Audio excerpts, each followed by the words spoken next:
Girl, I'm ashamed, but the blame ain't all on me. You just chose not to see. This is who I choose to be. This is what I chose, love. Girl, there ain't no changing me. I never change. But the blame ain't all on me. You just chose not to see. Why the hell would you put up with the crazy shit I do? And if I was you, I'd probably hate me too. One day. Hey, it is me, Wanda B, and you are listening to the sounds of Jay Hollins. Oh my goodness, that Casanova Black. You have to get that CD if you don't have it. Love my Jay Hollins. So, you guys, you tuned in to He Said, She Said on IntellectualRadio.com. We are an iHeart radio station. You can tune in on Facebook with me, my friends that are my Facebook friends. Hey, y'all. And then if you're watching on IntellectualRadio.com, I appreciate you. You can also listen in on Spreaker, view us on YouTube, catch us later on iHeart. That's how we work. Love to see you. Love to have you. Glad. Come on in and join our conversation. We do this every week. If you like to call in, you can. 708-223-8953. 708-223-8953 here on IntellectualRadio.com. So, you guys, I got my friends with me like I do every week to help us do this show, make it flow. I got our own life coach. You know, Oprah used to come on and have Ayanla. I know she's coming into town and Phil. We got our own like Dr. Phil Ayanla all wrapped into one, sitting here waiting to help us out. Dr. Phil Van Zandt. You Dr. Phil Van Zandt. That's what we like to call you. And other people affectionately call you preacher. You are our own Dr. Phil. He's my own life coach. When I feel like, I'm about to go there. I had to say, James, need to talk to you. He said, take it on down, do this. I'm like, I got you. Then I may do something totally different. But he gave good advice. I may go rogue. but No comment.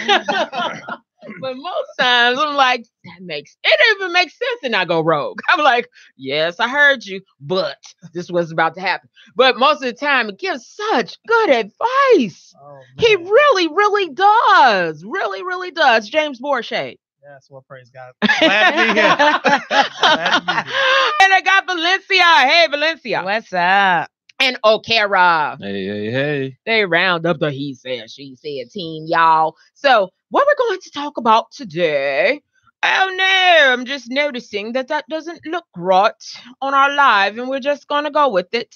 So what we're going to talk about today, which I thought I had posted and I don't, so therefore I got to come up with what it is can people have sex with no strings attached?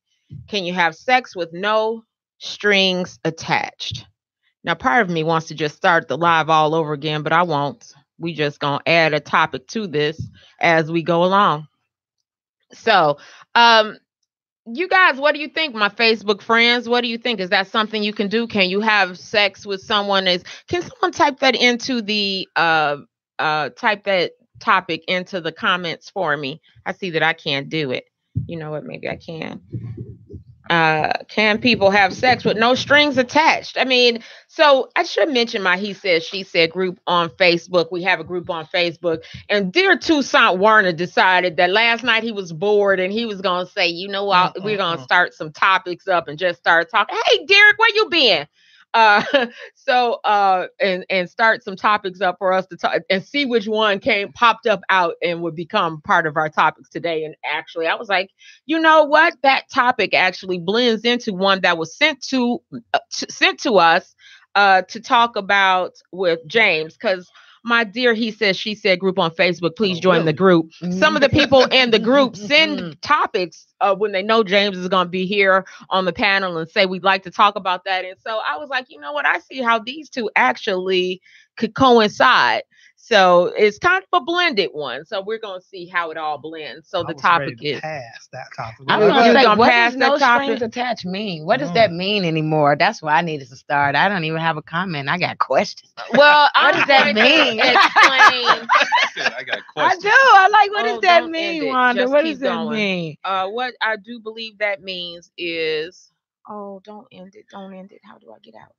Yes, I'm having a moment. Just don't mind me if you're watching on Facebook. I'm trying to work out something with all of us together, and I may mess it all up. Did I leave? Did I lose the broadcast? No, we're still doing what I did. No, okay. So, please share it for me. I so appreciate you all. So the topic is: can you have sex with no strings attached? No strings attached would be those people that have the friends with benefits, but that they want to have a sexual relationship with each other, but not have it turn into a relationship.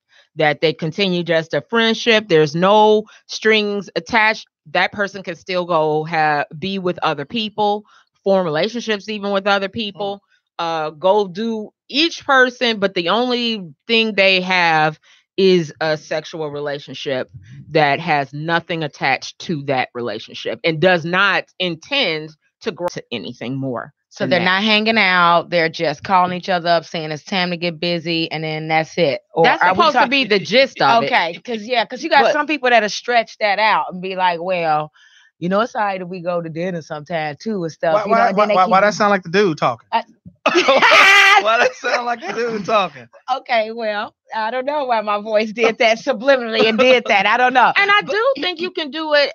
But that's the strings. Those are starting to be strings to me. Strings. That's why I wanted a clarification. Because to me, once you start doing anything other than calling, talking about sex, the rest of that is strings. That's just, I don't, because once you start doing the dinners and stuff, now you're going into the danger zone of going outside of, we got this understanding it's just sex, because now the dinners and the hanging out and the companionship is going to lead to somebody getting some feelings somewhere.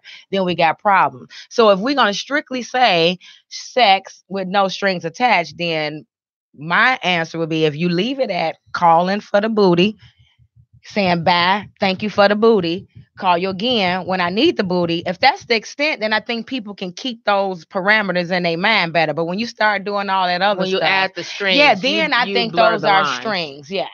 So I love to hear what you guys on Facebook think about this, and you can also call in. I think I have 2 lives going at the same time, y'all.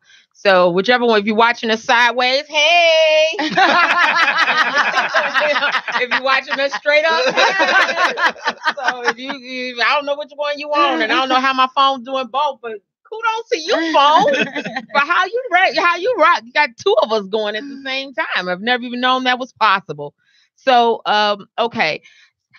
I think, so this was a topic, and he said, she said, please join our group. We have these discussions all week long, and some of them make it here to IntellectualRadio.com. He said, she said. So I think it really depends on the people, because I do think there are people who can add strings and still not get attached. But I think you have to know yourself. You have to know if you can. But then do you have some, if you can do it and you're in this no strings attached thing with someone, and you can handle adding strings and not getting attached, do you have any duty to the other person that if you see they can't, do you step away? So I think that's the blurred lines with it, is that sometimes one person can do it and the other person can, and the other person is starting to get attached because you added some strings and you're not attached, they're getting attached, and then you have a messy mess. I think very few people can genuinely do it without having any strings or any feelings attached. Because when I think strings, no strings attached, I think for the most part feelings. Like you feel a certain kind of way or whatever, or you have like a certain type of attachment. I think it could be done for maybe a short period of time, like maybe weeks. But I think that is when it goes into months and everything, even if it's to the point where you may not want to be with that person in a full-on serious relationship, there is an emotional and physical attachment that goes with sex after a certain period of time. And even though people may be able to control it as far as may not act out on however they feel, but you can't tell me that there are a lot of people who can have sex with a person for a sustained amount of time, a sustained amount of numbers, and then go out in public, see that person with another person who they may be having sex with and not feel a certain kind of way. Now, you may You may be a person who can follow the rules and not say anything about it, but you can't tell me that it's not moving you in some type of emotional way. And I think that a lot of people front about that. I agree. But you can tell a lot of times when people get in their feelings when they're just supposed to be having sex. And it's a lot of times, women get the brunt of that, but men, they do it too. Men, they get emotionally attached. A lot of times men don't want to have the woman they're just having sex with other people as well. There is an attachment that comes along with that, and there's very few people who can truly just not be attached and who could just walk away from it. For me, I think the answer is flat out no. Sex is an emotional encounter, an engagement. And so I agree with you, Akira. I think there are millions of people who can follow the rules and pretend as though no strings are attached. I think they can be quiet that they don't have feelings, but I think it's virtually impossible to make love to someone, be in a sexual relationship with someone where you have zero feelings whatsoever. I compare someone that really can, and I know I might get beat up and say, but that's almost like equal to a serial killer to me. No, somebody that can really can detach from their emotions completely. Their emotions so much that they can just like walk down the street and say, "Oh, I want to kill that one." And see what happens after I take that meat out of this body. It's like I think it's the same thing. I think it's really demonic. Where you can completely detach from your feelings. Now I'm supposed to be the preacher. You don't want to demonic. I'm like, that's pretty demonic. I'm sorry. It's funny she said it because I wasn't gonna go serial killer, but I was gonna go some type of psychological sociopath or something like that. You need several hugs. That is not something that's common. Especially if the sex is good. If the sex is good, especially it's hard. And if it's not good and you going back, you still crazy. Then you still crazy. You still got some sort of there's some other sort of attachment to it because you can't even blame it on the physical. Yes. What kind of society do we live in where people want to detach from their emotions so much? We in it. We are so in it, and it's so sad. We are in it. I mean, come on now. The whole side chick thing is a group of women that pretend that they can detach their feelings as long as they're getting A, B, C, and D, whatever their list is, that they're okay with knowing that they're somebody's second choice or side piece or whatever. I don't know how they want to. But those are coping mechanisms, aren't they? They don't necessarily. That's like a response to I've been hurt, so not to be hurt again, I'm going to form this relationship that I don't let my feelings get involved. So it's not. I don't think that's how majority of them, my opinion, don't actually want that. They are settling for that in a way not to get hurt again, in a way to. Out of fear of being hurt again, I'm going to set up this situation that I'm not even going to let my feelings get involved. It's like a defense mechanism to protect your heart when you.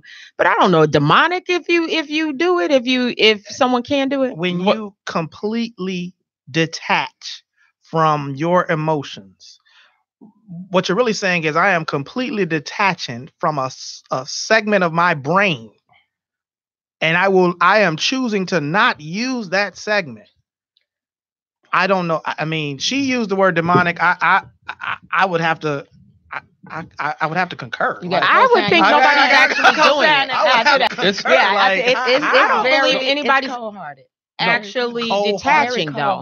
I don't think they're actually detaching. There's a lot of people who I think they're just, but you have a few that's still going to stand on their platform and say, yes, I can. And to those people who still stand on that platform, I say you crazy. Thumbs up. Something's wrong with you if you really can do that, because that's what we look at everything that we label as, oh my God, like you think the kids that go to to the school and they're shooting. They have detached from their emotions. They have detached from their emotions. A serial killer, Jeffrey Dahmer, they have detached from their emotion. This is the same thing when you have a serial sexist. Right. You know, that's out here and they can seriously detach their emotions from the act. There is something missing. There's something wrong. There is something. Do you think the emotion is go ahead, okay? Because there is an actual chemical that is released when you have sex, or oxytocin. when you is actually released, and it gives you these feelings. So to be able to,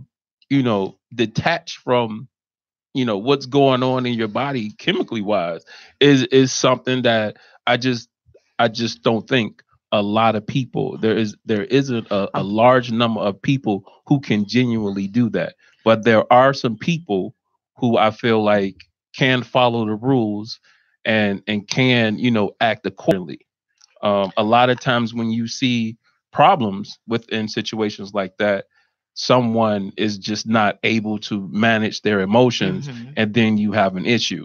But there are people who I think confuse the fact that they can manage their emotions and follow the rules, and they think that is they can do it without any strings attached, and it's really not the same. I'm so glad you mentioned that. 1 second, hold that for me. Tyson Smith said, I get attached if they are a pretty good person. And I want to give a big shout out to Tyson Smith and 30 and Up Doing Us, who is a partner with He Said, She Said, always promoting and sharing our broadcast. And I appreciate that all the time. Funny comedian too, so please check out his skits on Facebook. Appreciate you, Tyson. I thank you to Tyson for saying that, because a lot of guys are not gonna come out and say that, because they act like, because I say that all the time. I say that men should take the responsibility of knowing that when you are good to a woman, there are going to be some feelings. Like I said, you got those women that play like they not going.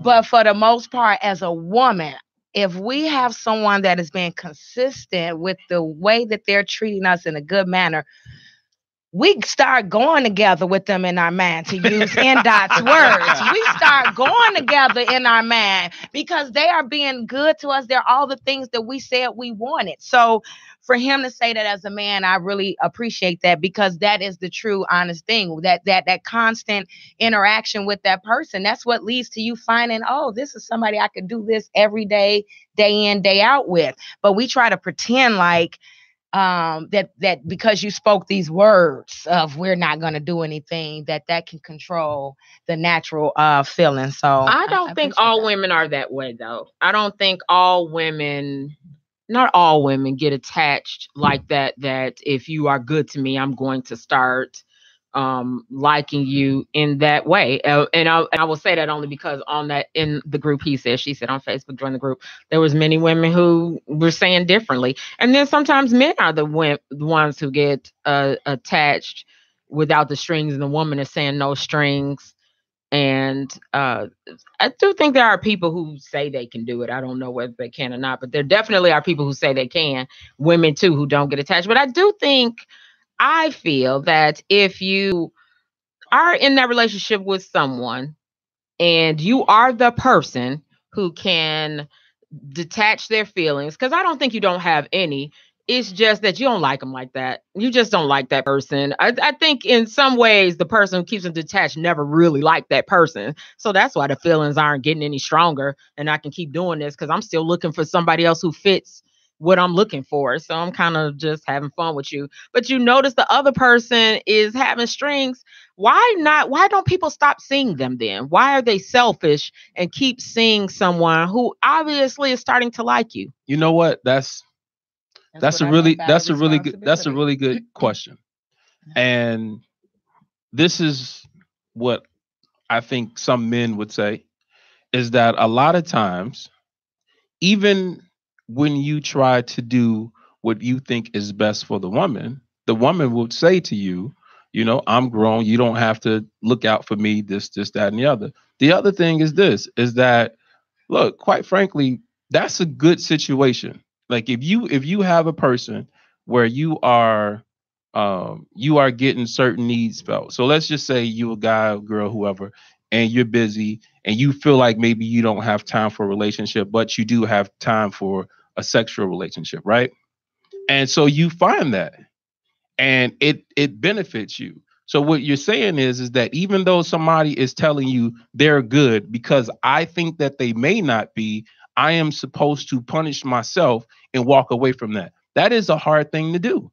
That's selfish, though, to not do it. How is that punishing yourself? That's right. You're not punishing yourself. You are punishing yourself, technically, because you are in a situation that benefits you. Plain and simple. So you're okay with being a user? Well, listen. If me and you are in a sexual relationship, and when I talk to you, I ask you, are you good? And you say, yes, you are good. But I think maybe you're not. But you're telling me you are. Well, you grown. But see, it's funny that we pick and choose when we're gonna go off for what someone says and not their actions. So if let's go back, we in the same relationship, right? Yep. And you come and say, are you being faithful? And I say yes. But then you catch me with John and Ron and Don. Which one you gonna roll with?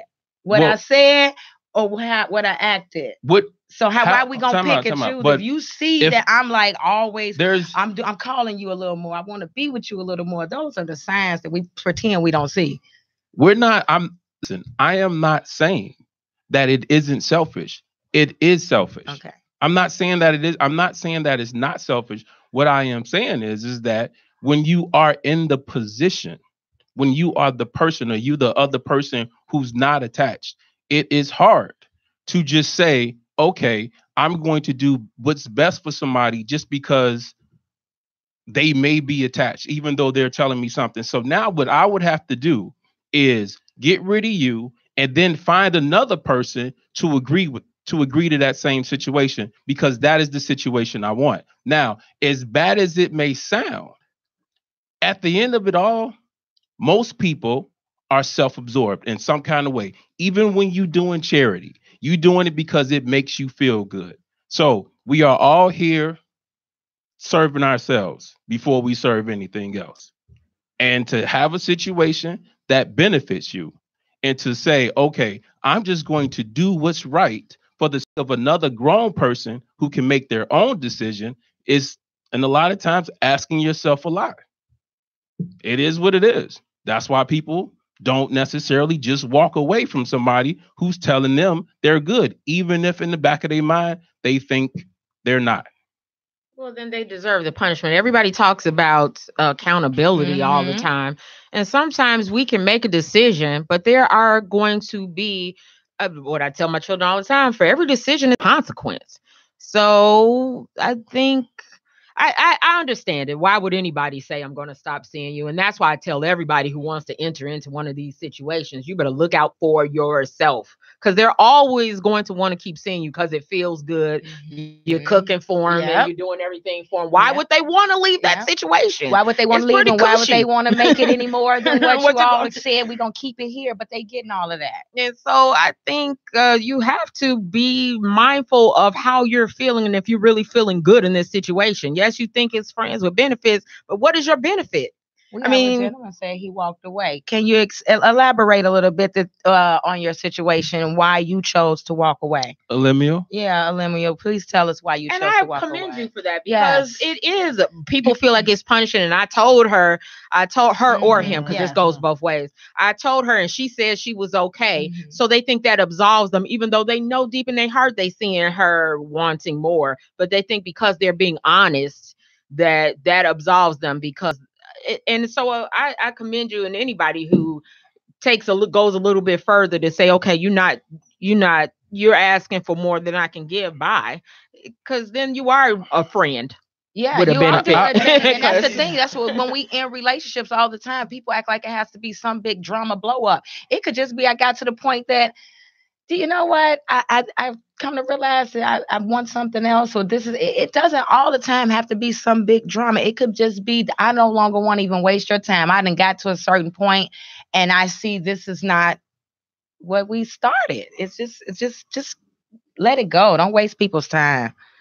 And I think for women too, and in my dating years, I dated someone having a situation where both say don't want anything, but when I realized my feelings were becoming that I wanted more, I had stopped seeing him. I mean, I had to stop seeing him, even though we're at the height of fun and everything's fun and I'm loving the situation and this is really feeling good. And we had so many good times. Nothing bad had happened, but I realized his feelings haven't changed. When he said it wasn't nothing more going to happen from this, nothing more was going to happen from this. I don't care how much fun we were having. We were having a good time, but nothing more was going to happen. So who's going to get hurt? Me. So who needs to leave right now? You. Me.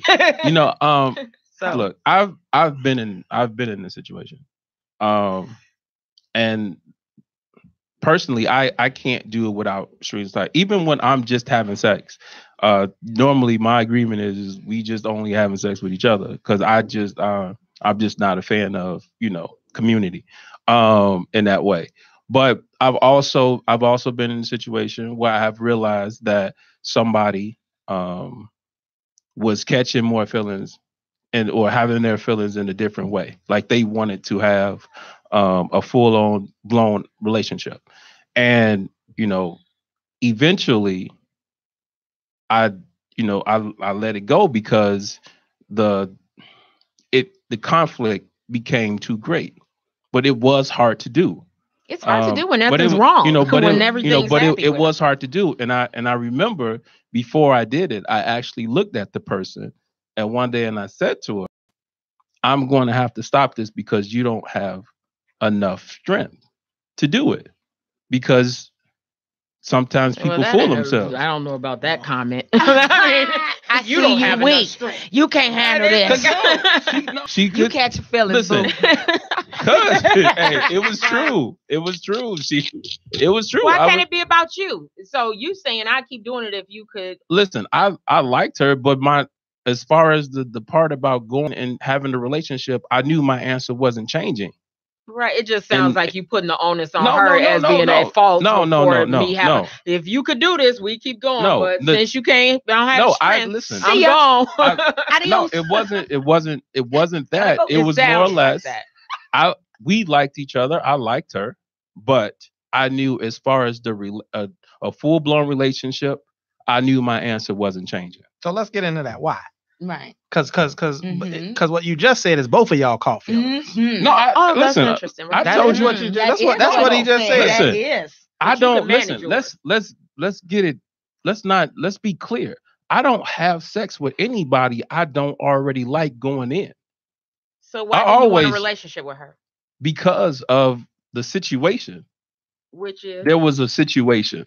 Okay. Let's have therapy. There was a situation where I was not going to enter a relationship because of what was going on.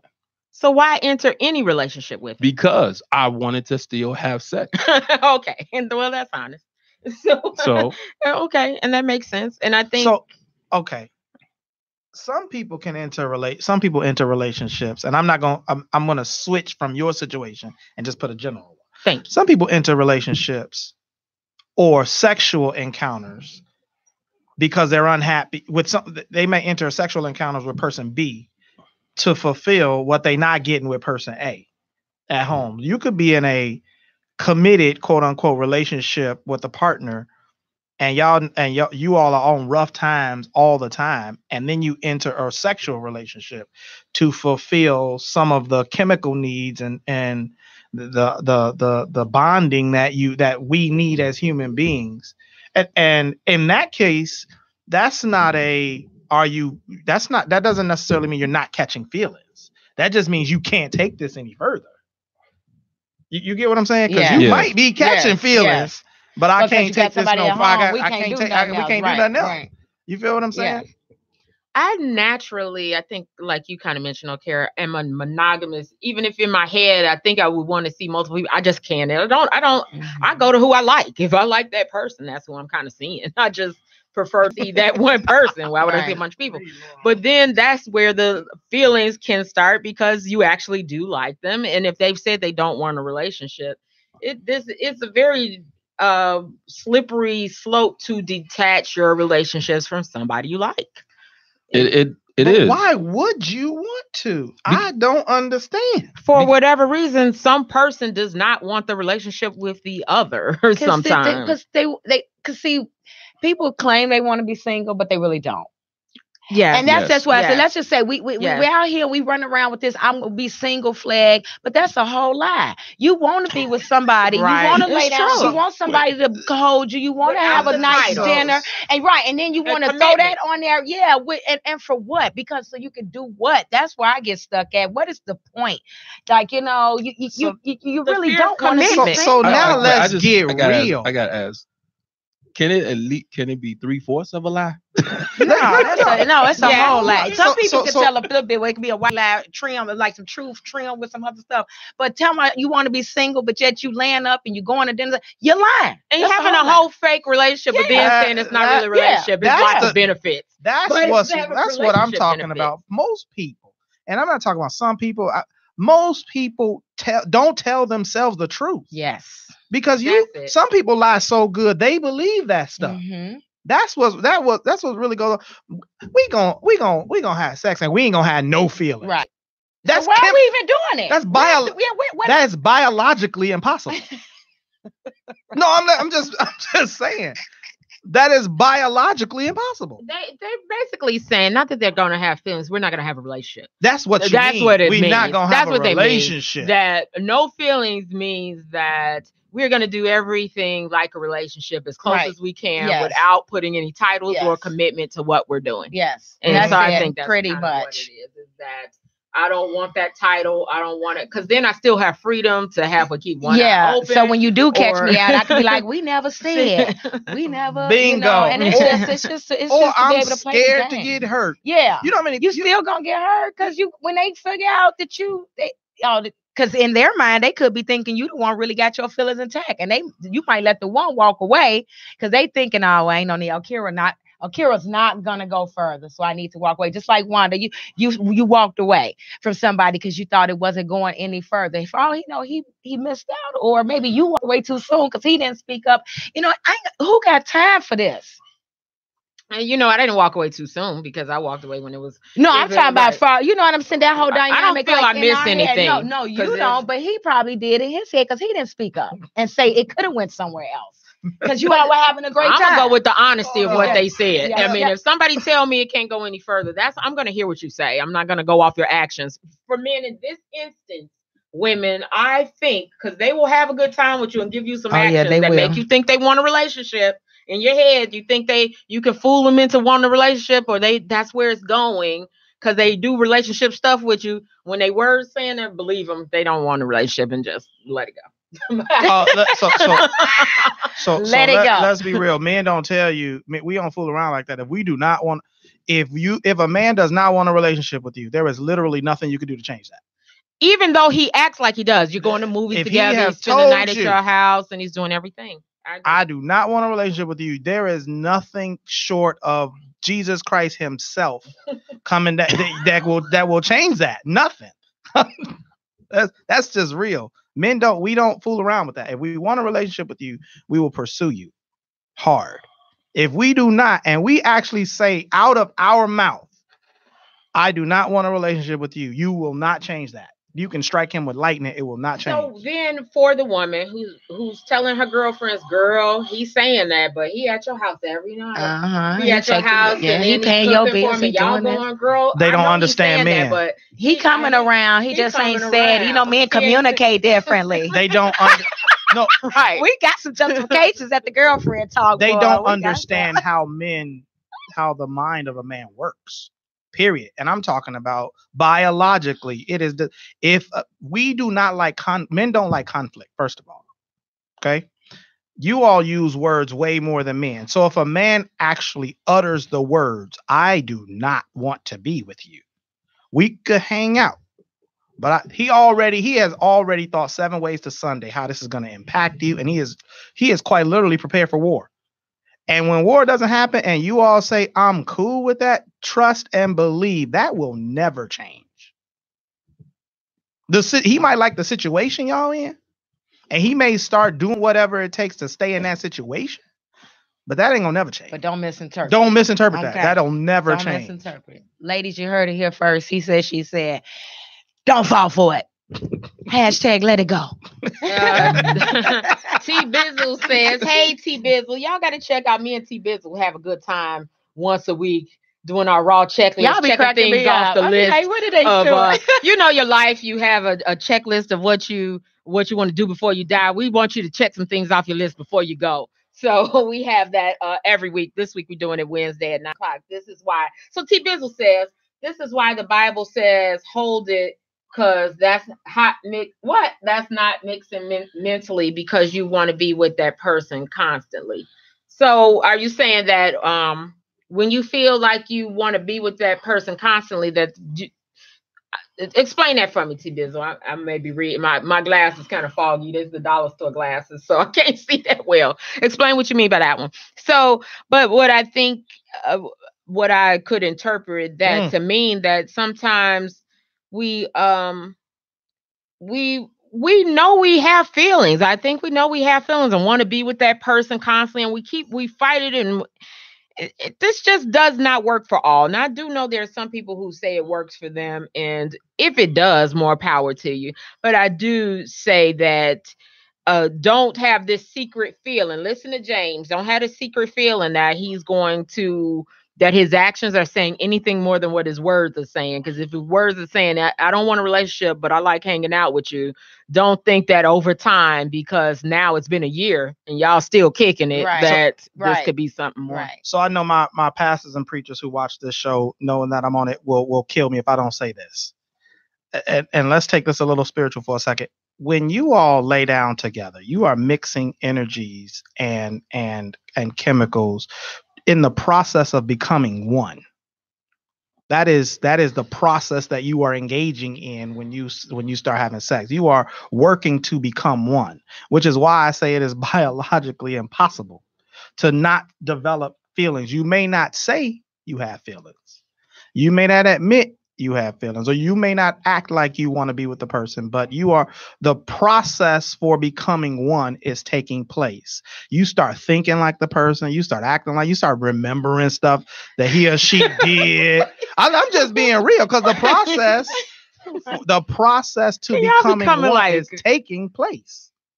See, that's what's really supposed to be happening, but we've gotten so far away from that it doesn't seem like that's what it's about. But that's what it's supposed to be. That's about. So that you say that's what's supposed to be happening. That is what condoms start that. That is what is happening. Yeah.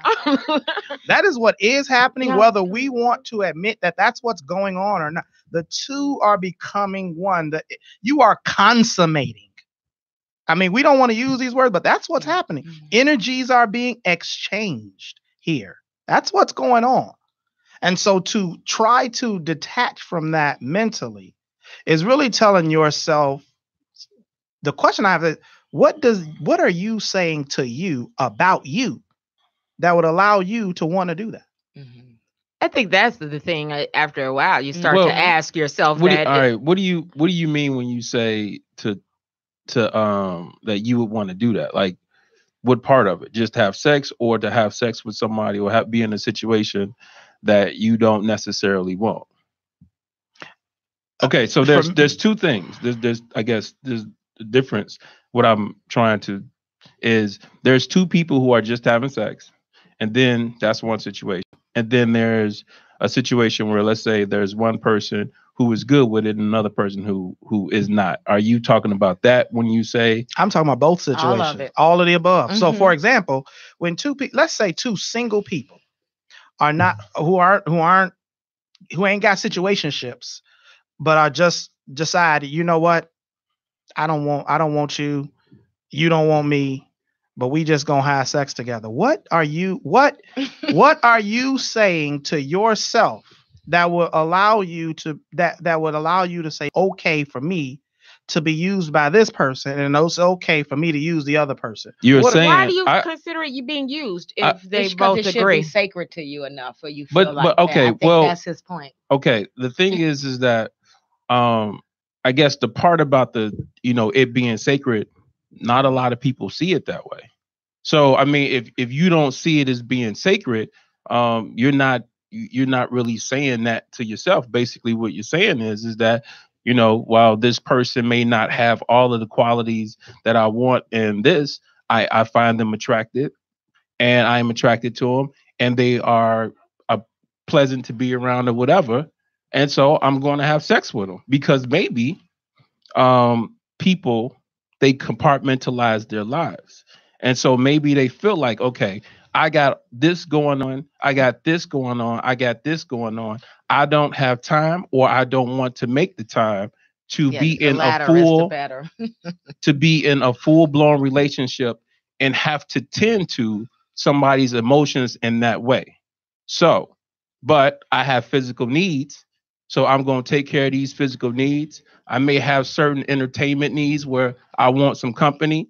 I'll take care of that. With this situation, it works for both of us. It fits in my life. So that's what you're telling yourself. Mm-hmm. That's the story you're telling yourself. I think some also may feel like the sacred part of it is only in when you view that person as being the person who you're sacredly bonding with. Like some people aren't even in that category in your head. But I think what James is saying, that you should be that in your head. You should be sacred. You should be like, my shit is golden. The bar. And golden. And you are not worthy of only getting that because now what you're saying is, I'm okay with giving you what's most sacred. But we my time, I could give you some time. I'd rather hang around you and give you more time than just hang around and give you my sacredness. So to me, not just your what they call it, your cookies are sacred. You're sacred. Yes. I don't even want to give you my time. But I'm saying, if we're gonna put it on the scales, it's weird that we are okay with giving that away more than going to dinner. Because this is what I'm. Nobody say I got me a dinner buddy. Every time I go to dinner, me and this dude, we hook up and do dinner. I'm gonna tell you like, hold on. Let me tell you like this. Yes, people with bank, they do say that. I ain't got time to be spending with you if we ain't talking about nothing. Period. Point blank. The 5 people you spend your time with make up who you are. The 5 people you spend the most time, the most of your time with, start making up who you are. They say you can actually start to change your mental makeup by the people you hang around. So no, I ain't got time to be hanging around you. I got money to make. I got things to do. If we ain't going nowhere, we ain't going nowhere. Now, y'all going in the ocean, meaning y'all going real deep.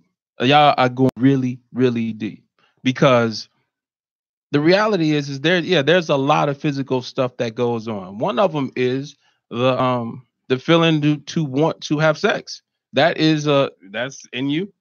And sometimes people decide that they're going to quench that thirst. Now, it does not mean that they are having sex with like 10, 20 and sharing everything. That could just mean I'm going to choose this specific person who I deem worthy of this, and I'm going to do that because I do have a need for sex.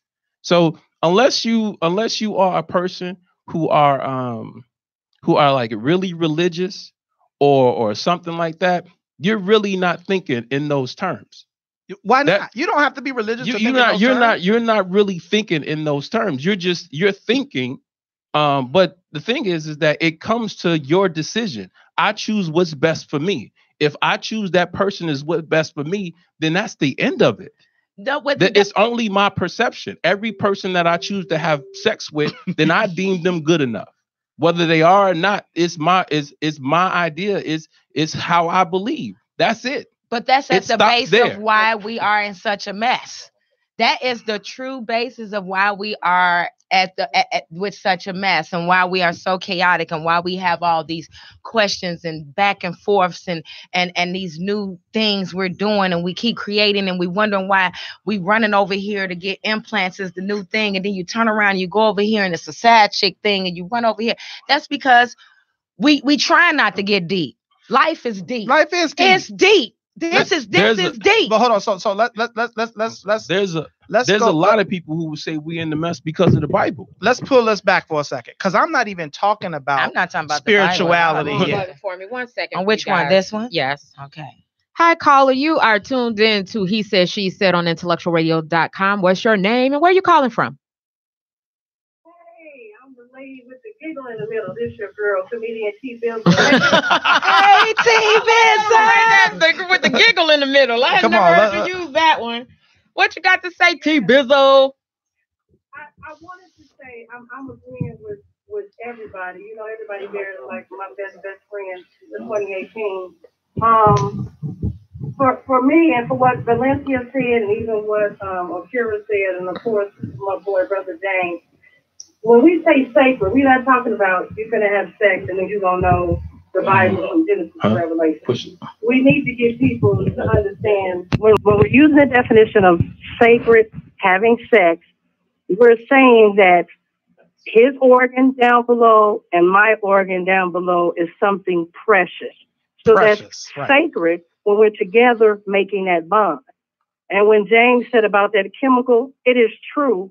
And that's why you get attached, because his pheromone will make her pheromone say, I want you more.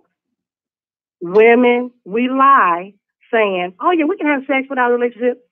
They a whole lie, like Valencia and I both know. The moment he hit it, you done planned the wedding, you done gave him an underwear drawer, you know, you think about what the kid's name is going to be. So women will lie just to have sex with that man so they could pretend, oh, I'm okay with it. I don't need no attachment. They didn't get attached the first time that they made love. And some guys are like that too. So can you have sex and then not be an attachment? No. That's why you ain't supposed to do it till you get married. Because it feels good. And when something feels good, what you want? You want to do it more. You want to, eat it more. I like Chipotle a lot. I want to eat Chipotle every day. Is that good for me? No. So how do people get untied if you they can't do it. I mean, I'm just being honest. Women lie and men do it too. There'll be some women and they'll blow their mind and they'll swear before God, oh no, I'm not attached. You will tell because you at my job outside waiting until I get off work. Why are you out here? No, but what she said is so true. The fact that you want them to come back and do it again signifies an attachment, an appetite for it. It makes it feels good. It's good. I mean, it's like going back to KFC, going back to Chipotle. A lot of people are trying to break it down, and they're getting sensitive on the post. So I take sacred out of it. We're not talking about you finna be speaking in tongues and right. No, wait, that ain't what we mean by sacred. We're talking about precious. Yeah, we're not talking about that sacred. I guess what the word we should have used is, don't you feel that your body is special enough? Your body is your temple. So when you give that to a man or you give your body to a woman, that's all you got to give them after you give them that. You don't have anything else. So that's why they say for sicker or health or for better or for worse, it's serious. So me, myself, T. Bizzle, I can't go out here and give everybody my vanilla wafer. I just can't do that.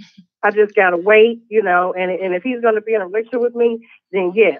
But the moment he hold my hand and blow in the back of my ear and rub the back of my hair, on a bad hair day, hell, we married. You can't say everybody like that though, T. Bizzle. Now, some people you can blow on their neck and you just blow on their neck. No, if they like you, I don't know. After 35, you blow on my neck. I'm vulnerable. So don't blow on my neck. Don't do that. 45, you blow on my neck. I'm gonna say, well, stop that. Why are you? You might still on them. I don't know. But I mean, Valencia, am I wrong or am I right? You be out here fronting, right? You're right for some people, for sure. I agree I say women have adapted a tolerance for it. I really cannot. This is one of those things I almost want to go on a limb and say all women. I promise I really do, because I feel like we are made the way we're made, and we're trying to change the way we were made to be. And we all can't be the same. And we were made as emotional creatures. We may think differently, but your makeup, what you were put here as a nurturer, that the emotional, I cannot relate that a woman says that they can do that. I just don't think it is possible. And I think that there is not just a responsibility on women to be honest, but there's a responsibility of men to understand. You are always trying to tell us what you are by nature. You're this hunter, you're this. But so women, if men are expecting to stand in what they were put here for, women stand in what you were here to put here for. You are emotional. Stop playing these games. Stop lying to these men, telling them that you can be flexible and you can turn it off and this and that. Those they're who not lying do that, to the men, they're lying to themselves. but they are lying to themselves. And so because they're lying to themselves, and then we protrude that as a big thing. And now we have this whole culture of there are people who can do this. And you're going to have some women that's going to sit around and say, you know, like, because we have one on here and she must be one of your friends. She's really, she's like, funny. She Latasha says, you cracking me up. She said that we're making friends with benefits too deep, but that's the problem. We got too many shallow thinkers walking around here, passing on shallow thinking, shallow loving, shallow respect, and we have a shallow world we living in because of that. We get back to the basics of who women are and what we are built and what we were made to be. That we are emotional and you cannot turn it off. But it's interesting we can be so emotional when it comes to something. But this is being loyal people and emotional and being that person all the way around in all your things in life. Well, you know what? This is the interesting. It is. T-Bizzle, thank you. We're going to keep discussing this. Thank you for calling in, T-Bizzle. Love you. See you Wednesday, 9 o'clock, IntellectualRadio.com. Raw checklist. See you then.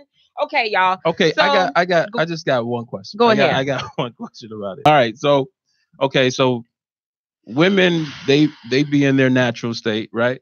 Okay. And then men, we're in our natural state, right? So is the natural state for men to want to have sex with multiple women? Is that our natural state? Is that the natural state we're speaking of? I don't believe that is not. I don't know what that is. What is it in comparison? Okay, because in the beginning, wasn't men having sex with a lot of women? In the beginning, I mean, monogamy is not. We're acting. You're talking biblically. I'm talking about not just, but monogamy isn't like it's not as if it's this thing that has been forever. Like this is something that we're saying now that we're supposed to be this way. So we're making it appear as if like monogamy or anything outside of monogamy is this like terrible thing.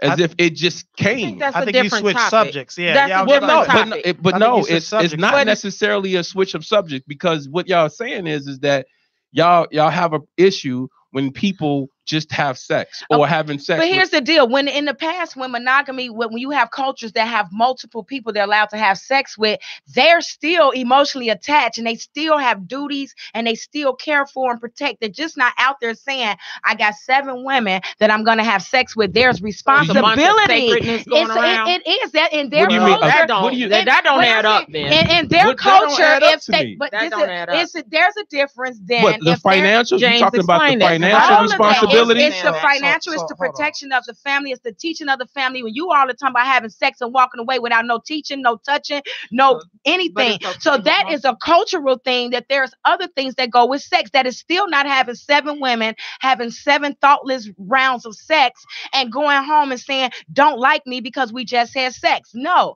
that's so we comparing. So are you, wait, so are you, yes, we are. We're comparing apples you know what? and oranges. No, because we're not, because you keep saying, or y'all act like anything that does not involve all of that. So when you're having sex and you're not married, does that count too? Does that wrong topic? No, does that count? It all goes into the same thing because what you have a problem with is the fact that we're having shallow sex. So what part is the shallow? What not part wanting shallow? Sex and nothing else. So so let me ask you a question. So if I have sex with a woman, as long as I say she's my girlfriend, then I'm good. It's not shallow anymore. If you're lying to yourself, you're being shallow. But if you are in a relationship and your choice is and you're trying to make that, if I'm taking care of her, then it's not shallow sex. No, hold on. I think we need to let's clarify a couple things. Absolutely. I'm gonna need y'all. The first thing was the first question, and I think we've gotten off of my question was what are you saying to yourself that you would want or think that you should have just sex and no emotional, no any kind of attachment whatsoever? That was one question. But what I've heard Valencia saying is, listen, you to say that you can have sex with nothing else attached is shallow. But if you're saying we're in a relationship, that's not that's a different subject. If you're saying we're building towards a relationship, that's another subject. But if you're saying you and I are gonna have sex and then ain't neither one of us gonna catch feelings. What I'm gonna tell you is you're both of you lying to yourself. It is biologically impossible, especially for women. Okay, so men has it's already okay. been established. No, I'm not saying for men it's okay. Let me finish. So for men, well, I guess being okay is, but men are built differently, so therefore them having multiples is not part of the scenario of being sacred. And so is it more okay for men and not for women? No. All right, because this but why? Explain it based on your it's philosophy. not okay. So it's not, for my philosophy, it's not okay for anybody to devalue themselves. And I'm not talking about your sexual parts. I'm talking about you, period. Your time is valuable. Your companionship is valuable. You are valuable. And so to say, I'm just going to randomly pick somebody. And this is men and women. Because it seems like the women are being like, women, y'all doing this. This is men and like men, it's more okay for them. But women lying and doing I'm not all saying of this. that. I don't like men and women. It is. You are valuable. Let me say this. I'm gonna talk especially to brothers. I hang in a network of people that you can barely get them on the phone. Their time is money. You can barely get them on the phone. And if you get them on the phone, it's like, what do you need? Quick. All right, cool. Here it comes. Bang. That's that. Because they value their time as money. They value it. And so when you say, so the question I wonder was, how does one person devalue themselves in that way? And I'm not even talking about, if you said, should you just hang out with random Joes on the street for no reason and just chill? And I'm like, when you get that kind of time? And what is your purpose? All right. See, and this is okay. Tony Brand asked this. I want to throw this in here real quick. He asked, is there a difference between having feelings and wanting a relationship? I think yes. To me, that's more of what we're discussing. Not, seems like you're getting off on something else to me. All right. So I have actually made the value argument as far as valuing your body before, and I get it. The issue I have here and how it's being used is that when you say random, friends with benefits isn't necessarily random.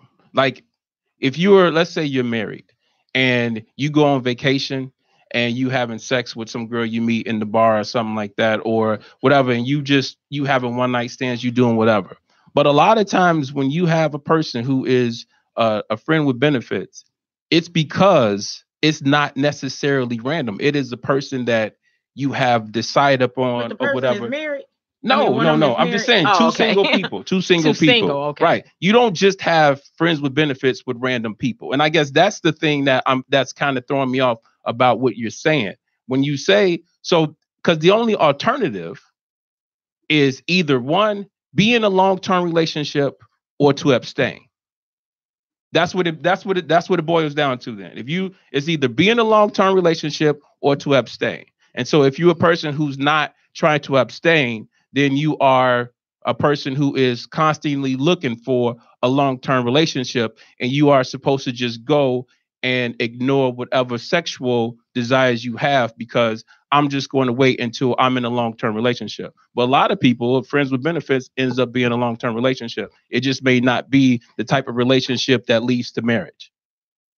And I guess that's what my issue is because you make it seem as if having a friends with benefits is just some random person I met or they met like at a bar. And that day they decided to have. I understand friends with benefits. It's not random, but I still stand by my original thing. It is still a circus of games. I still think we're making it an excuse and a reason because there's feelings involved. They are doing it. They really want more. They're pretending like it's not there. It's there. You're having friends with benefits because you like this person. It's all the same reasons that I would give you about why I want to be with you as a husband. It's the same reason y'all giving why y'all want to be friends with benefits. And but y'all want this loophole to have another friend with some other set of benefits. And this is like this game. And so everybody's confused because it looks the same. And now we're putting this thing inside of humans that say you're supposed to have this radar that says when these two clowns walk up, you're supposed to be able to tell which one is not a clown. I see two clowns. I see two clowns walking toward me. So now we're saying I see two men. One wants friends with benefits, one wants a wife, but they doing the same thing. He's still doing this. He wants sex. He wants sex. He wants time. He wants time. He being nice. He being nice. It's like we're playing games with, like I said, it's back to it. So I will take that hard answer with what you laid out. I say yes. If you don't want to be involved in all this mess, keep it to yourself until you find somebody that's trying to go the long haul. But the problem is we don't want to do it because we all got a taste of it before we should. But this is going back to being an adult. This is going back to being responsible. This is going back to saying I might have done wrong before. I used to be a crackhead, but I'm not going to get the pipe no more. These are all decisions that are hard once you had something and you don't want it. I went 2 weeks off of Pepsi. I was dying. I was dying. So it's the same thing, but it was a choice. Do I need to not do it? Talking about? So what are you saying? Tie that in for me. I'm not getting it. But break it down for me. I got one more because it's interesting that you say that, but the same argument that you just made about friends with benefits, I hear people make about boyfriend and girlfriends, saying that is just some bull and that they're not going to have boyfriend and girlfriends anymore because that is somebody owning you without actually owning you. Well, that depends on how long they want to be in that position. Now, somebody think that they're going to bypass the boyfriend girlfriend stage and become a husband and wife. They crazy. There's a space in there. Right, but there's people who the same argument you're making about friends with benefits is made about boyfriend and girlfriend. So to a lot of people, if you ain't married, then it ain't nothing. That's true. I hear that often. I hear that often. So I mean, it's the same thing. To your boyfriend and girlfriend to friends with benefits is what married people's boyfriend and girlfriend is to marriage. I kind of happen to be on this side of the boat. I think everybody's playing games until you make the ultimate. Okay. Everybody's playing games unless they get married. As long as that's straight. You make an ultimate commitment. Got you. If you out here just constantly want to keep yourself on the block to meet another friend and you can't make the ultimate choice. People can make committed relationships without getting married, no? Yeah, they can. Yeah, they can. Absolutely. Can. So let me say this. This but whole train of thought. If you keep yourself open to have more friends with benefits, if you haven't made that commitment that person you're with is who you want to be committed with, whether or not you make the ultimate choice of marriage, that's trivial. We can go back and forth on that. But if you're with someone and knowing in your mind that this is just temporary till I find something else, those are the games I'm talking about. But see, this whole train of thought bothers me. Mm-hmm. And I'm going to tell you why. Because it lends to, I hate that I'm about to use this word. And Wanda, please don't punch me. But this lends to transactional relationships. This lends to relationships where you give me this, I give you that. You give me this, I give you that. You give me this, I give you that. People deal in transactional relationships all the time, even the ones that are happily. But this is why the divorce rate is so high. But even the ones that speak like Valencia are transactional.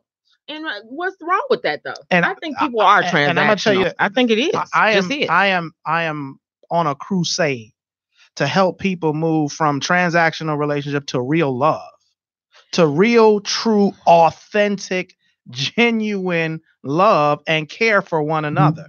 So in your genuine non-transactional, what does that look like? What is that? Because if you do certain transactions, people not gonna stay with somebody. So this is not where gonna love past some certain thing. You begin to learn, number one, who the person really truly is, and love who that person really truly is, and then we have a relationship. But honestly speaking, most men have no idea how women think or women are. And most women have no idea the difference. You know how you go to the courthouse and say, we got irreconcilable differences. Mm-hmm. That's one of the dumbest things I've ever heard in my life. Born with irreconcilable differences. But what we don't know is we don't understand the irreconcilable differences. We don't understand that your brain is made completely different than my brain. You got a bigger hippocampus than I have, and you're gonna remember stuff. You're gonna deal with it emotionally because your brain is made that way. How many times you get in these relationships and men be like, "Why are you so emotional? Stop being so emotional. Stop responding so emotional." On the flip side of that, we have a smaller hippocampus, and you all are telling men, why aren't you so emotional? Why you don't care the way I care? I'm not designed to. I can't. That's why. But until we fully, truly understand how the other side is even made up, then go deeper and understand how your particular person is made up. We just playing games. We just playing games. And the divorce rate is going to continue to skyrocket. And you're going to continue to have people out here all willy-nilly hurting one another. Yeah. Hurting each other. Explain transactional love, because I still don't quite understand. Yeah, what makes it transactional? The transactional is, if you do this, then I'm okay. If you don't do this, I will not do that. If you do this, I will then do that. Okay, and what's non-transactional? Now just cut it off, because I get that. Okay. Now flip that. What's non-transactional is, because of who you are, I love you. No matter what you do. Everything with it. I'm gonna take that. I'm gonna take this with it. Now this, you can't get into an authentic love relationship without truly knowing a person. Because once you've decided this is who I am going to be with, we in it for the long haul, then the transactions cease and love kicks in. So I always tell my clients that I work with, listen, true love don't start until all of the feelings are gone. I don't understand that. Because love is not a feeling, it's a choice. Love is a choice. When the feelings stop and I choose to do X for you, despite however you're going to receive it or do, that is when love starts. Let me for any of you who have children, you know what true love is. Because it don't matter if your kid burned down the house, you're going to love the child. Period. That is authentic, genuine love. There are people who have stayed. There are people who have stayed with their spouse through drug addictions, cheating. Through some who have stayed through cheating, and they've come back years later and they have a bond like no other bond because they chose love. And I know this is hard to hear, but it's the truth. This true love is not about what you do for me or how you make me feel. True love is about who you are. And we never get to that. We never actually get to who the person is. Why? Because most of us stay at the transactional level. Most people have never, you heard me say this last week, most people have never actually been in love. They've been in need. And so you get in a relationship with a person for what they can give to you because you can't or don't give it to yourself. That is not love. That is need. The first thing we do when we start talking is we have to decipher if I'm gonna put my own business out there. When I was going through and I had been divorced. When I was going through my divorce, I hired a relationship coach. I was like, look, what did I do wrong? I wanted to know that's actually how I got into relationship coach. I wanted to know what was up. And the man said to me, and I quote, "You're needy." And I'm like, wait, whoa. And I'm a pretty proud individual with a big ego. I was like, needy. He was like, yep. He laid it out for me so tough that I was like, doggone it, I am. He said, if you can't be okay with you, despite whatever the other person does, then that's need. That's not love. And that's why most of us enter relationships based on need, not love. So, all right, so I feel what he's saying, but I think that personally, there's a couple of other elements. You can't actually love a person for who they are unless that person is 100% honest about who they are. A lot of times we don't know people because people don't tell us who they are or don't let us in on who they genuinely are. Like there are a ton of people who are in relationships but still had things from each other, whether it just be certain desires or whatever. And so you're almost incapable a lot of times of truly loving somebody for who they are because you don't know. And then I think the other aspect is that I think when you approach relationships, you should just approach the relationship because of who you are as a person. And so you decide, I am going to show love. This is the person I'm going to do it with. And then that is a way that you can have non-transactional, because you're not doing it because of that person. You're doing it because of you, and you're doing it because you know exactly who that person is. But if two people are not being completely honest, you can't get to that. We shouldn't get to that with someone who isn't completely honest. Right, but why should you be trying to have? But I think he's saying that they have presented themselves as one person. You think that you know that person, but you really don't. Right. Is what he's saying. So yeah, and then sometimes the person doesn't know themselves. Right. Yeah. But it's even if the person who if thinks they don't is judging the other if person. they don't know themselves, it still makes it that doesn't matter, because you still aren't capable, because you don't know exactly who they are. I want to say I disagree with that, because and I like what James put in here. He said, "BS, my kids are not 100% honest with themselves yet, and I still love them. Saying my kids are still developing, and I still love them." The person who you choose, first of all, this is about conscious choices. Yes. Not romantic feelings. This is about conscious choices. The person who you choose to be with is evolving. So the person who you choose to be with today is not who they're gonna be. May evolve by tomorrow into a better person, or may recluse into a more difficult person, because I love that. More difficult person based upon a trauma that they're dealing with. But let him finish this. But this becomes, once you make your commit, this becomes you. This is about you, not about how the other person acts. How do you choose to love? And that is, I'm going to tell you guys 100%, that is based on how you really view you. How you choose to love you is how you will give love to other people. And if you criticize you in your head all the time, I guarantee you will criticize your person, because that is how you choose to love you. Some of us walk away from ourselves. Some of us don't keep our commit to ourselves, and we can never keep a commitment to someone else. And so if we don't like the way, if we have screwed up or think we've done something wrong today, how many times do we just say, you know what? I'm this, I'm that, I'm this. I can't get out of bed today. I can't go here because of, and that's how we will, that I guarantee you that is exactly how you will love the other person if they have done something that displeases you. The part I disagree with is the fact that you're basing a marriage on how you choose to love, like the health or the prosperity of the marriage on how you choose to love. Because the reality is that I can love somebody a lot, but make the choice that they may not be the person I need to stay married to because of things that they do. I mean, at the and you can put your head down all you want to.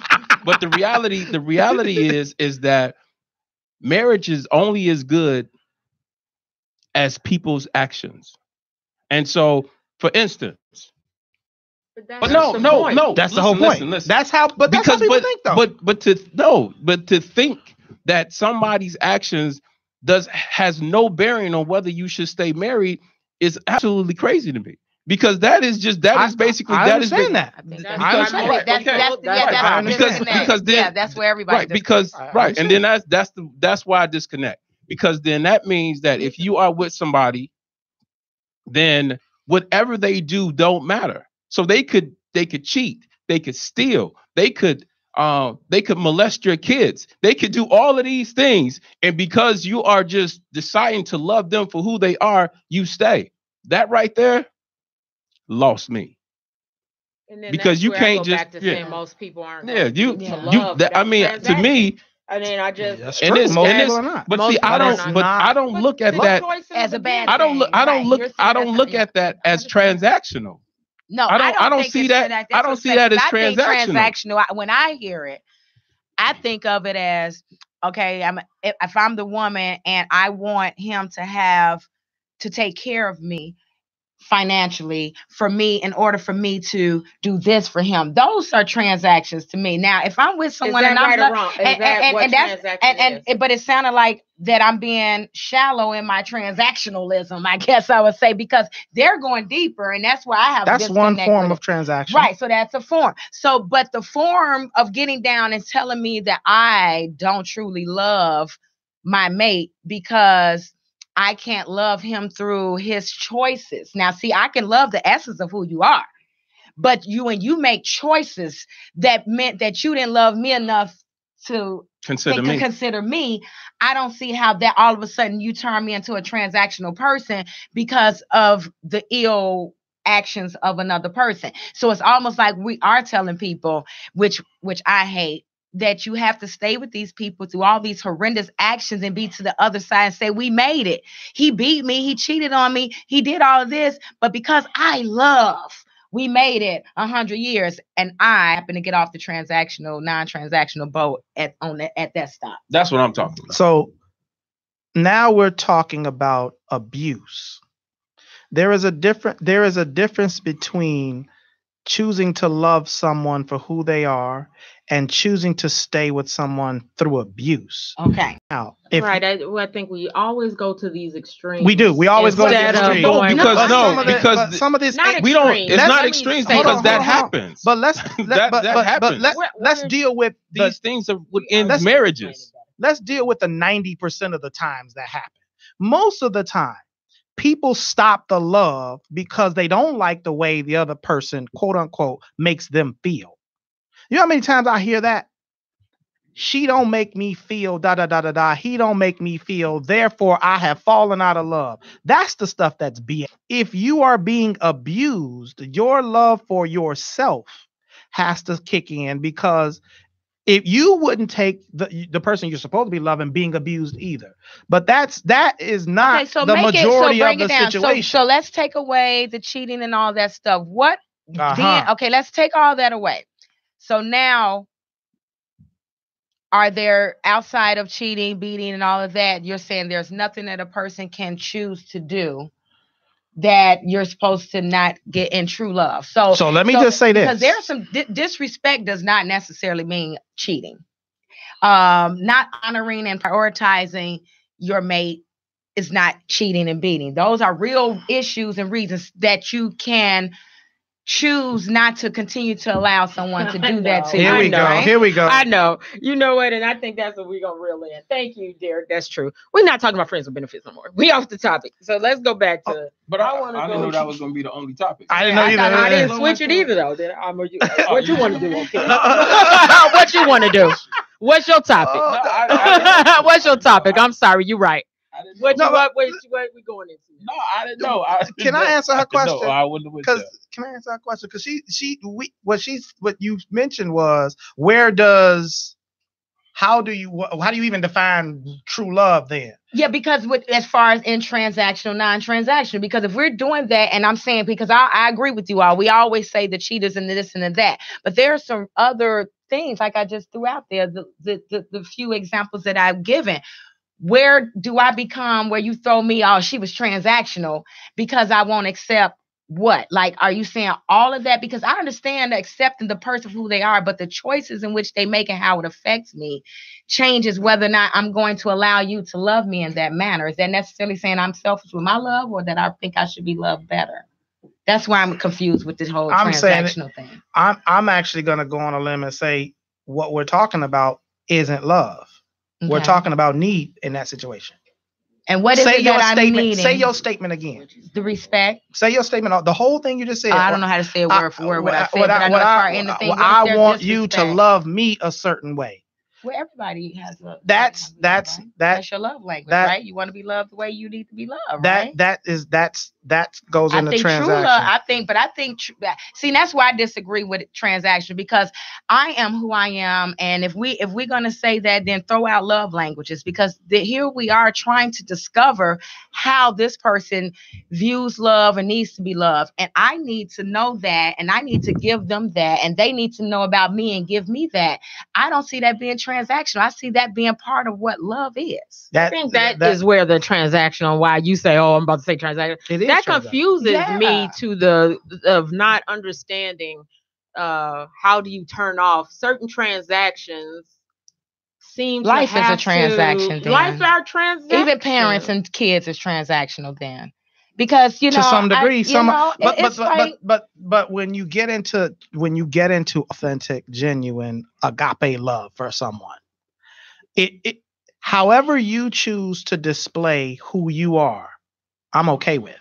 And what you end up having is many people are in relationships and they cannot be 100% themselves. I get that. I'm with you on that part. When a person has to change who they are to make you feel better about yourself, that is transaction. When a person can be who they are, and it doesn't matter because you are completely whole, happy, and secure in who you are, that is genuine love.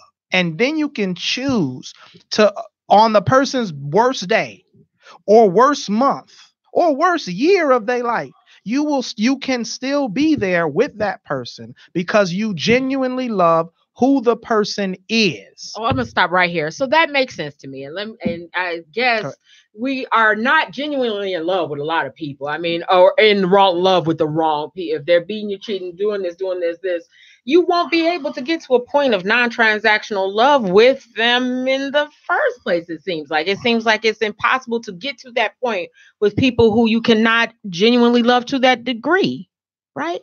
Or no? I mean, it seems like you can't get to on your worst day. If I'm going to love you in your worst day, you have to be somebody I know I love. I mean, at your worst day.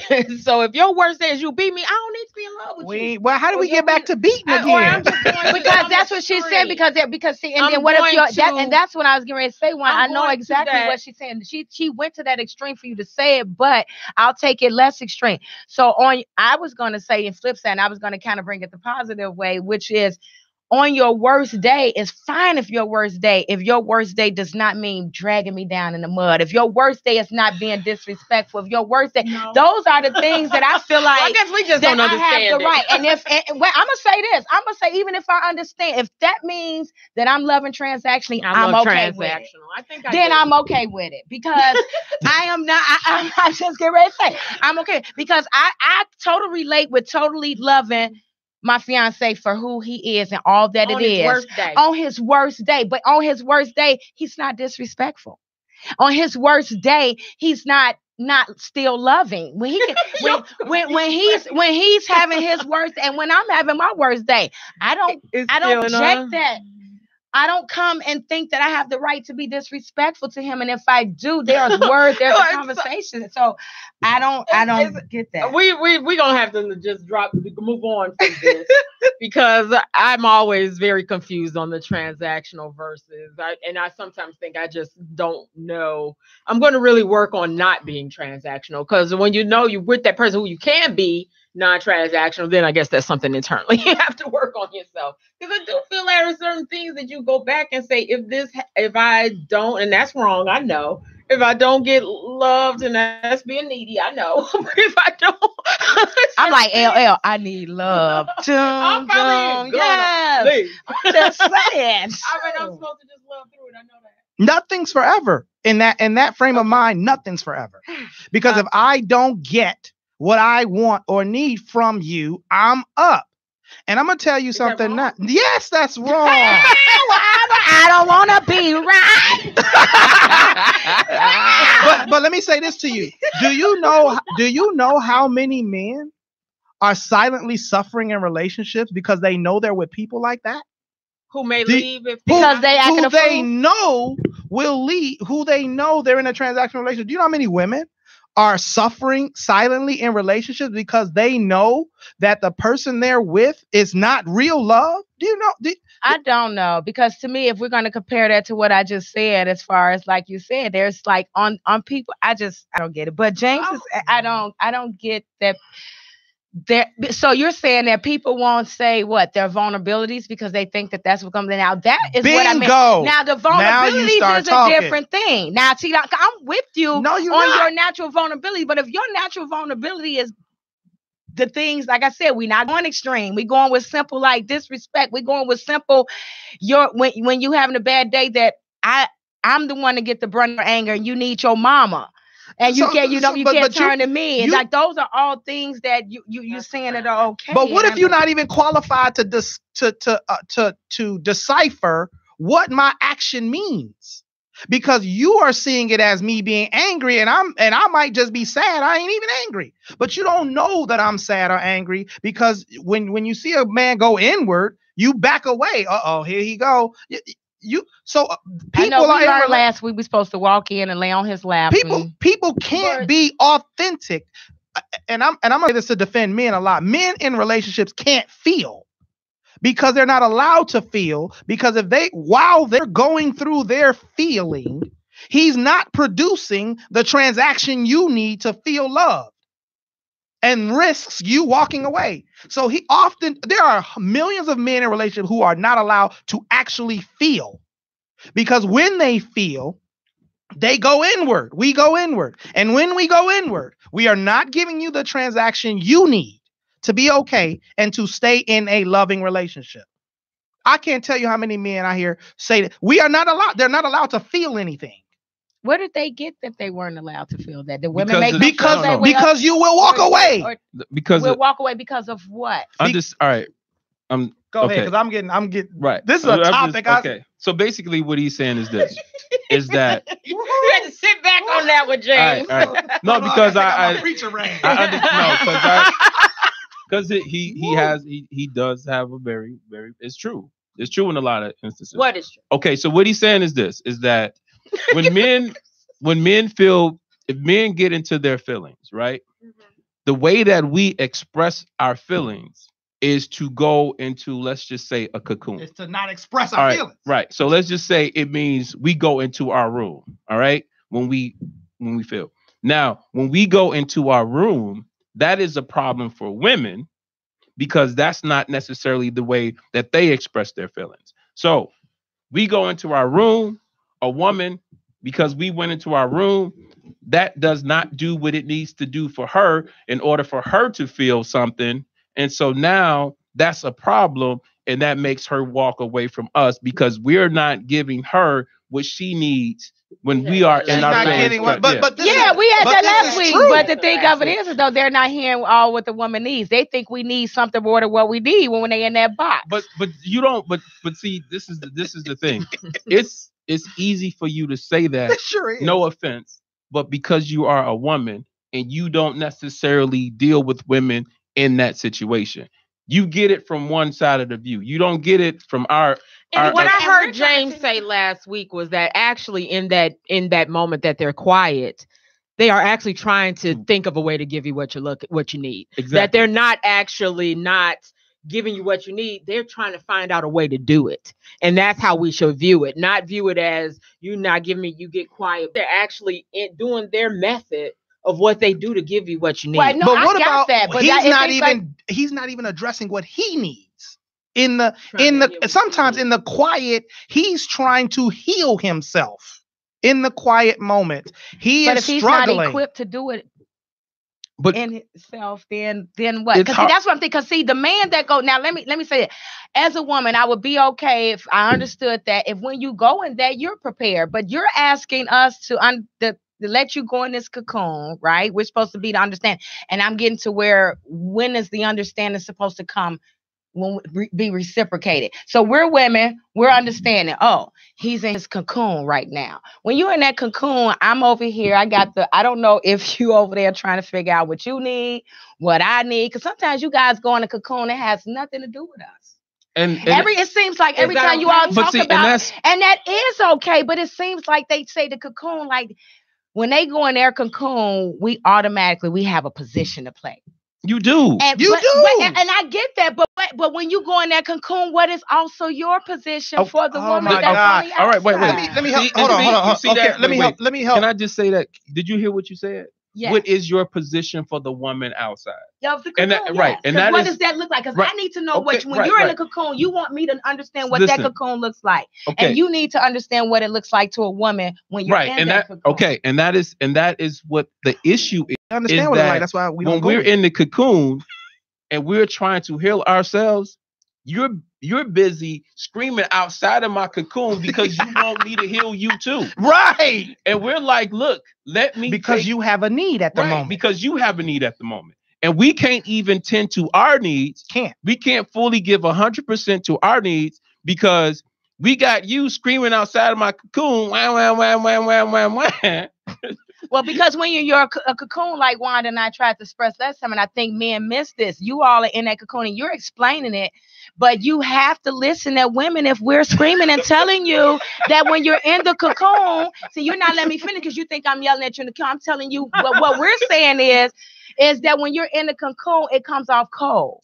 It comes off separative. And I understand that. You're saying don't take it that way. That's just like saying, let's just say it comes off cold. Okay. And it comes off separative. Okay. Now what? That's my question. So should the burden is now, what should women do? Because last week we were told, the question is, give y'all as much time y'all want to be in there. Do you love them or not? You go in there. Oh, I love them. Do you? Yes. Then you have to love. You have to, and this because in the cocoon is at its worst. I don't think y'all go in a cocoon when it's worse. Y'all just like to go in a cocoon. How you gonna do you not? This is listen. Let me. I swear I am on a crusade to help people understand how men really think. For hundreds of years of silent men, people do not know how men really operate. And we, as women, we do tend to try to tell them how they're thinking. You can't. What they're thinking. And when I don't know how y'all think. Let me tell you when a man goes in his cocoon. Considerate when he go back and forth. When he goes in his cocoon, he is injured. Okay, it is like he is wounded. You are asking a wounded individual to come and tend to your needs, and I am telling you, he is wounded. You may have been the one who wounded him. That might be why it feels cold. Because now he is protecting himself from the person who injured him, and he can't even tell you injured him. Because if he doesn't fulfill your need or give you the transaction you need, you might bounce. So this is real life. It's about fear of abandonment for men. No, it's not about fear of abandonment. It is about being wounded. He is wounded at the time. Right. So he's wounded and then he goes into the cocoon because of the fear of abandonment. No. Because if he speaks about fear of abandonment is not there. He goes into the cocoon to heal. Take that out of that. So imagine, I don't know what animal does it, but when an animal is injured, they go into a shell to heal the wound and then come out. Because you got to understand the different makeup of our brains. You all, there's white matter, there's gray matter. You all have way more white matter in your, well, I shouldn't say more. You use your white matter in your brain 10 times more than we do. We have gray matter. The white matter is what helps with emotions. It's what helps with feeling. And it also helps with words. Do you know you all have vocal receptors in both the left and the right hemisphere of your brains? You have twice as much vocal receptors than we do. You are looking for us to communicate hurt the way you do. And I'm telling you, we don't choose not to. We can't. We don't choose not to. We are not designed to. We can't. We would love to. We would love to, so but bring men us can't. Together. So men are the way they are and women are the way they are. Where is the compromised communication where we make it work? That's where I get stuck. You're getting communication, but you're looking for communication in your language. There's verbal communication and there's nonverbal communication. He is non-verbally communicating with you that I am injured, but because you have a need at the moment, you cannot put your need aside and hear what he's actually saying. But he ain't said nothing. You just said that. He is non-verbally communicating with you. So then that's what I'm saying. So now he's injured. He's non-verbally communicated. I still have not heard what I'm supposed to do. Okay, so this is what you do. So this is what you do. Dummy 101. Okay, so this is what you do. You wait it out. You show some patience. You wait it out. And don't take it personal. And don't take it personal. He's healing himself. Right. Because listen, it's like it's this. Not personal. To use human beings. The only time you grow and when you heal yourself is when you sleep. That's the only time you grow. That's the only time your body grows is while you're sleeping. That's when you heal yourself is while you're sleeping. That is the reason why sleep is so important. So just look at it like this. Look at when he goes into his cocoon, that's like he's sleeping. When someone is sleeping, do you disturb them? You don't. You wait it out. You let him wake up. So you let him go in his cocoon, you let him get his thoughts together, and you wait it out. And you don't tell yourself that he's doing this to hurt you. Right. And don't self-talk yourself into what is tell yourself a story about what the silence means. And I am telling you, and if you ask your brothers and father, they will tell you when a man is silent, it is not to punish you. You all do that. We don't do that. He is injured. Men don't want to be silent in those situations. They want to come, they want to talk, but I can tell you quite frankly, men literally can't, some of them. I don't blanket there's always exceptions. Right. But they literally cannot. Like, you know how many times, okay, have you ever been in your cocoon and you think I need to say something? But you can't. Yeah, look. And have you been there? I've been there. I've been where you're either upset, you're irritated, you whatever. And you feel like if you say something, one, it's going to be the wrong thing. Two, it may be too aggressive. And so what you're trying to do is you're trying to really calm your soul. Bingo. Because it's not as if we don't know what women are. We know the fact that you communicate different than us. We know that this is offending you to a certain degree. But the thing is that we also understand that this way is better than the alternative. Yeah. Which is why a lot of times you'll see a guy, he's quiet, he has a woman and she's like yapping at him, da da da da, and then all of a sudden when he says something, it's like, woman, shut up, or he is trying to de-escalate. He's trying to de-escalate. He's trying to calm his soul at that moment. He is trying as hard as he can. So with all his love and agape love he need. No, I'm just playing. But in the situation, he's injured, and so what do you do when you? Let me just take you through the injury process. So is he really in love if he got injured? Yeah, he's hurting. Okay. Love don't mean you don't get hurt. He's actually more in love that he allowed himself to be hurt and is silent. Because when we start using our words during pain, they become weapons. And we don't want to do that. And so oftentimes what the male is doing is first saying, okay, calm down, chill, relax. It's all right. It's cool. Relax. And then if he say, okay, if I say this, that ain't going to help. That's going to hurt. So let me not say anything, because if I say this, I'm going to now injure you. Well, we have a female. She said, how is it? And I kind of understand. This is where I kind of get, I'm going to learn, I'm growing, but I'm stuck right here like her, Miss Ty. She says, how is it men have the option to go into this cocoon and women have to handle everything as some females usually do and don't get the opportunity to go in a cocoon because they are handling his role as well? I think a lot of men are more broken and don't get the help they need before entering a relationship.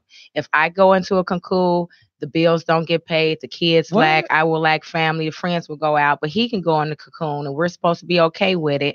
She said, take your injured self and get some. Now, what she's talking about is man going into depression. That's different. That is very different. Cocoons don't last.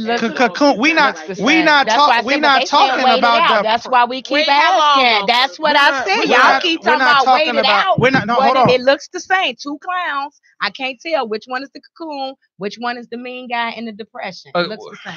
So what you're doing in that instance is you're looking at the man through your own lens, and sometimes you got to take your glasses off and just see him for who he is at the moment. We're not talking about a depression. We're talking about he might be in the house and go. Here's what it looks like for some men. He might healthy cocoon. Give us a healthy cocoon. I don't know that there is a such thing, but he might be, to you. It's a such thing to us. Well, that's what I'm saying. So he might. Let's just say you're the cause of an injury. He might not be pissed. He might be hurt, and sometimes you all can't tell the difference. Okay. So you have hurt him. He might go silent to just start thinking, and then his phone might ring, and it might be one of his boys, and then you might hear him laughing on the phone, ha ha ha, key, and that what that will do is piss you off. And then as soon as he hangs up the phone, he goes silent again. He might sit down in front of the television, flip the remote. He might play a video game, or he might decide, you know what, I need to escape the situation altogether and go out. And then he might come back in the house and he might still be silent. And then the phone might ring again and he all laughter. And then he hangs up and he's silent again. And you sitting here looking like, oh, you can talk to everybody else. Okay, talk to right. me. Yeah. Oh, you can be on the right, exactly. Yeah, it's going down. And that's but it's going down. I'm sorry, it's going down. And what are we supposed to be thinking? Yeah, that's what I said. Okay, so here's the thing, and that's why I'm no offense, but the comment that the young lady made about the bills don't get paid, that's not a depression. That's a depression. That's somebody just leaving. That's somebody just straight.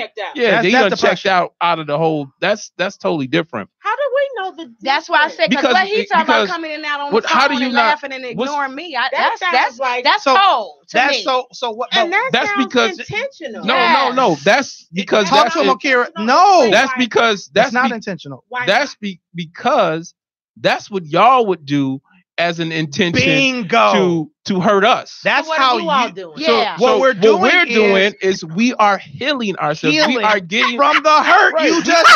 We're healing. And that's the funny thing about it, because that's the big thing about it, because y'all don't want to accept this because no. How many men listen, it don't make sense because it's you who don't do it. Because you don't do it. It depends on how deep the injury is. You know how when they ready to talk to you, know how you know he'll come back and start talking.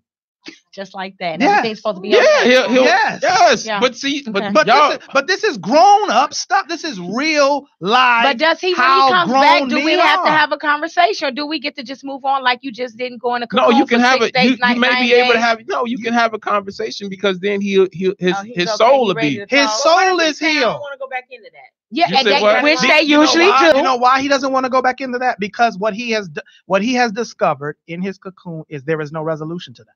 There isn't a resolution. I'll tell you another thing. There's no resolution. I'll tell you another thing. And that's why I don't like with this lady. It sounds like it's all on women to deal with how men are, but men are not thinking about how to deal with women the way that they are. It's like the responsibility, and that's where I kind of get a little edgy, because it seems like it's so much more on our back when you all do that, and you're going like you just explained, and my face twisting, Wanda's face twisting, because we're picturing us in this. Yes. We're picturing you in the next room on the phone. We picture you get up and go, and then I say, "Babe, you want something to eat?" Mm-mm. And you ain't got nothing to say, and I'm like. Because trying to be normal. But you're trying to be normal. Because everybody, we say y'all don't want us to go to a extreme and say cheating. Every extreme that a woman says to you when you're in your cocoon is not rah. That's true. I agree with that. We can approach with the sweetest way and he's still in the healing. Let me say this: if you approach in the sweetest way and he is still like, you know what, then you're the cause of the injury. Okay. And this goes back into the conversation we've been having on Facebook, the Facebook, where men feel like the accountability thing, you're the cause of the injury, and telling you that is not going to make the injury any better. Because so don't communicate. Because what? No, because talk, Akira. a lot of times women have this kind of opinion of themselves that y'all don't do a lot of wrong. And it is hard to sit there and explain to a woman that what you did hurt me and have her take accountability for that and without being offended. May I say? And wait. Can I? And not only that, and just that's with a lot of people in general, generally speaking, though. But when you are sitting there and you are, you've been hurt, and then you want to have the conversation with somebody, it's not always welcome. And a lot of times, like he said, men, we don't like conflict. And if we think that the conversation will lead to more conflict, then we just rather not have it. Okay, can we address what Ty is saying? Yeah, because one of them says, listen, healthy is unhealthy. She said healthy is healthy and unhealthy is unhealthy. And going silent is a form of not being able to communicate. And if you cannot effectively communicate something is wrong, cocoon depression is all the same. If you don't communicate with your spouse, you have a problem that probably stems from childhood. Shaking my head. Now, let me say this. That is the thought process that so many people have with their men. What they don't understand is men are biologically different in our brain makeup than you are. With the white matter, gray matter, with the bigger hippocampus, with the smaller hippocampus, we are biologically different than you. You use words to express feelings. You attach emotions to memory, which helps you remember things that we will never in a million years remember. That is not because we don't care. That is not because we're not trying to. That is because we are designed differently than you. Men don't go silent because they can't communicate. Men go silent because they are designed not to use words for most of their communication. How many times do you walk in a room and just see men grunt? And we understand what each other's talking about. You all use 7 times more words than men in a day because your brain is designed to do that. You have verbal receptors on both sides of your brain.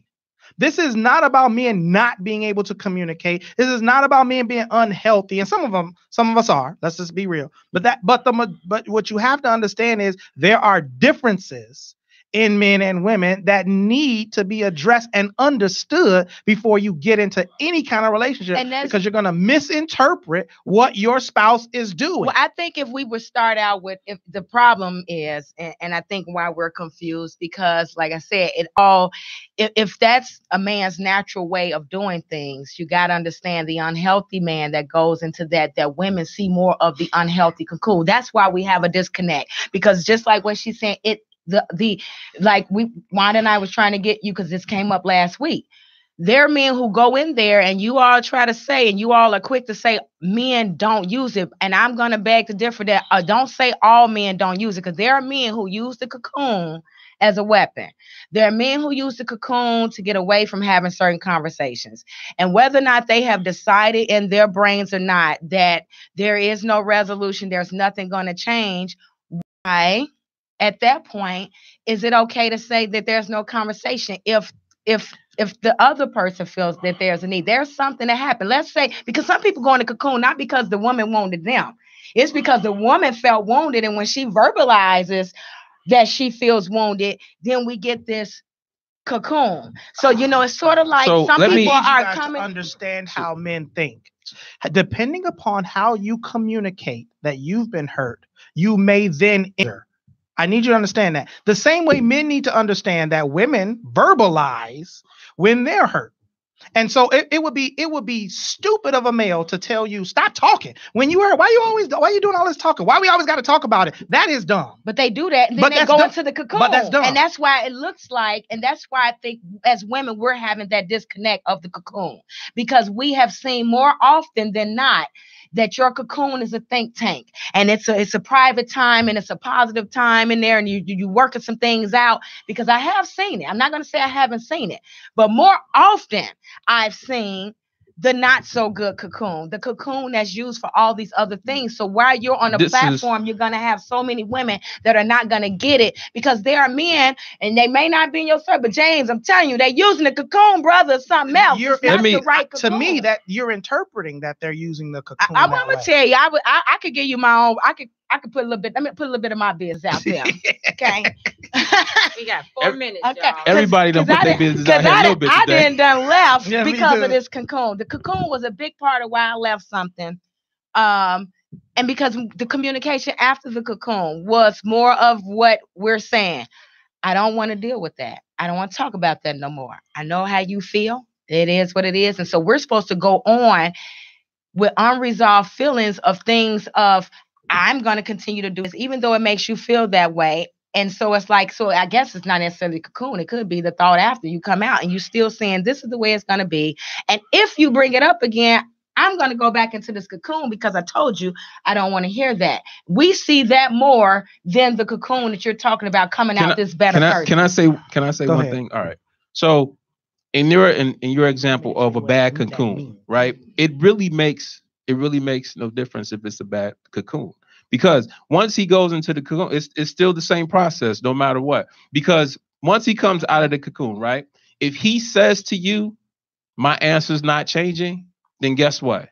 That means you have to make a decision. Because the thing is that if his answer's not changing, if you continue to talk to him, what you're saying is you're trying to avoid to make a decision. So sometimes the onus just becomes on you now. And it becomes that simple. You make a decision. Let it go, Wanda. There you go. You make a decision. Transaction. Right. Yes, transaction over. But that's what. And I'm okay with that. And that's what I'm telling you, because that's what happens a lot of times, and that's why men get frustrated a lot of times in the conversations, and they don't want to go on because they've just had a conversation about an hour that could have been 15 minutes, because his decision ain't gonna change from the time he hit a quarter to the time he hit an hour. So he's just saying, all right, if you keep talking, then what you're trying to do is talk him out of the decision he already made, and his decision's not changing. So because you don't want to make your decision, he's made his. You make yours, end the conversation. We got it. You've been listening to He Said, She Said on IntellectualRadio.com. Thank you to everybody who chimes in on Facebook. Saw some new faces today. Hello, Laurel. Thank you all. Jamie, I didn't get to yours, but thank you everybody who chimes in. Thea, I don't know if I'm pronouncing that correctly. Thank you, made some good points. Melvin, James, Smith, thank you all who come every week and chime in here at IntellectualRadio.com. Thank you to all of our listeners. If you want to reach me, you can on Facebook, Wanda B. If you'd like to be a guest, you have some topics you'd like to talk about. If you'd like to advertise on the show, any of that, give me a shout out on Facebook. That's Wanda B, B-E-E. Or you can call 708-223-8953 if you need a place to have a book signing, a book signing, any quaint little events you'd like to have. I have a wonderful place for you, so I'd like for you to give me a call, 708-223-8953. James, tell them how they can reach you.